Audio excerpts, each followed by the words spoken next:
चंद्रमा को शाप से मुक्ति।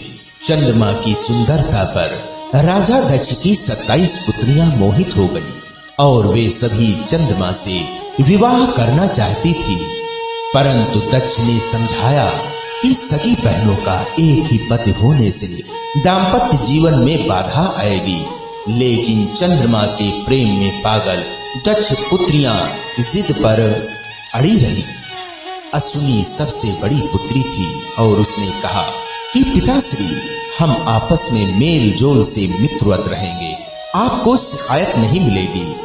दक्ष ने 27 कन्याओं का विवाह चंद्रमा से कर दिया। विवाह से चंद्रमा और उनकी पत्नियां दोनों बहुत प्रसन्न थे, लेकिन ये खुशी ज्यादा दिनों तक नहीं रही। जल्द ही चंद्रमा 27 बहनों में से एक रोहिणी पर ज्यादा मोहित हो गए और अन्य पत्नियों की उपेक्षा करने लगे। यह बात दक्ष को पता चली और उन्होंने चंद्रमा को समझाया, परंतु कुछ दिनों तक तो चंद्रमा ठीक रहे, लेकिन जल्द ही वापस रोहिणी पर उनकी आसक्ति पहले से भी ज्यादा तेज हो गई। अन्य पुत्रियों के विलाप से दुखी दक्ष ने फिर चंद्रमा से बात की, लेकिन उन्होंने इसे अपना निजी मामला बताकर दक्ष का अपमान कर दिया। दक्ष प्रजापति थे, कोई देवता भी उनका अनादर नहीं करता था। क्रोधित होकर उन्होंने चंद्रमा को शाप दिया कि तुम क्षय रोग के मरीज हो जाओ। दक्ष के शाप से चंद्रमा क्षय रोग से ग्रस्त होकर धूमिल हो गए और उनकी चमक समाप्त हो गई। पृथ्वी की गति बिगड़ने लगी। परेशान ऋषि मुनि और देवता भगवान ब्रह्मा की शरण में गए।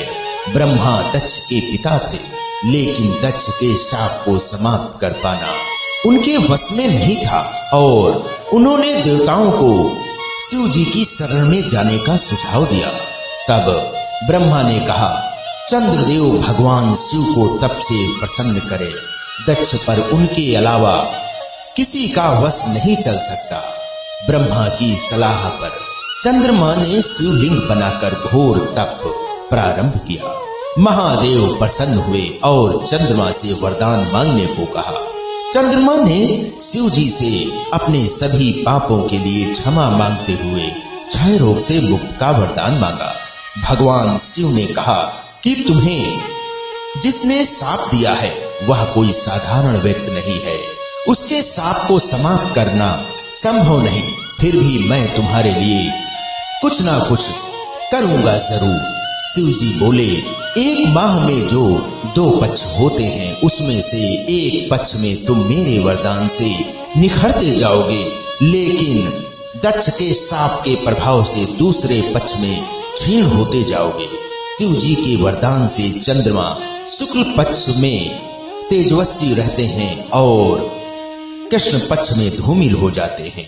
चंद्रमा की स्तुति से महादेव जिस स्थान पर निराकार से साकार हो गए थे, उस स्थान की देवों ने पूजा की और वह स्थान सोमनाथ के नाम से विख्यात हुआ। चंद्रमा की वे 27 पत्नियां ही 27 विभिन्न नक्षत्र हैं। ओम नमः शिवाय। हर हर महादेव।